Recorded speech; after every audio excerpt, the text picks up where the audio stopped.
Second, have good morals, such as wisdom, consideration, kindness, modesty, frugality, prudence, patience, etc. They are the main causes of happiness in this world and the hereafter. The closest of the people to God, the glorified, and the one with deeds that weigh heavy on the scale is the one with the best morals. Therefore, improve your conduct with your parents, family, children, friends, and all people. If you find deficiencies in yourself, do not overlook them. Hold yourself accountable and carry yourself with prudence toward good morals. If you find yourself unable to behave morally, then do not lose hope. Pretend to have high morals. You will be rewarded more than a person who is naturally good-mannered. Third, try to learn a trade and acquire a specialty, and exhaust yourself in that pursuit. There are many blessings in this. It occupies a portion of your free time. You can support yourself and your family, benefit society, do good deeds using the money you earn, sharpen your mind, broaden your experience, and your wealth becomes more blessed. That is because the harder wealth is earned, the more blessed and pleasant it is. Furthermore, God, the exalted and immaculate, loves the hard-working person who exhausts himself with work and trade, and dislikes the idle person who is dependent on others and spends his time in play and diversion. Do not waste your youth without learning a trade or specialty. God, the glorified, has put in youth bodily and spiritual energies so that a person can acquire skills he can use for the rest of his life. Do not waste it in play and negligence.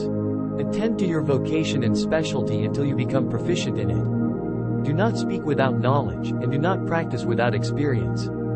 If you do not know or cannot do something, acknowledge your deficiency and apologize to your clients or customers, or refer them to those more experienced than you are. This increases your credibility in their eyes. Do your work with interest, attention, and enjoyment. Do not make it your goal to just collect money even from impermissible sources. There is no blessing in forbidden wealth. A person who acquires wealth from impermissible sources is prone to adversity sent to him by God that will make him part with that money on top of his affliction and toil. Such wealth does not make one rich in this life, and becomes a curse in the afterlife. Make yourself the scale with which you measure your conduct with others.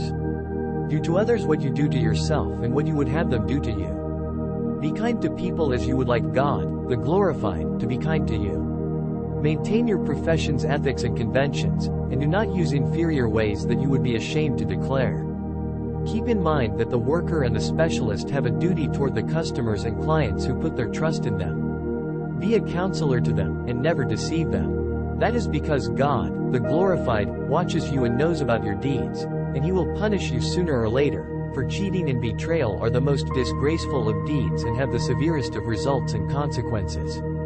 Let physicians in particular follow this advice more strictly because they deal with people's bodies and minds. Therefore, let them not disobey the above advice, or they will face severe consequences. God, the glorified and exalted, says, "Woe to the defrauders who use short measures, who, when they measure a commodity bought from the people, take the full measure, but diminish when they measure or weigh for them. Do they not know that they will be resurrected?"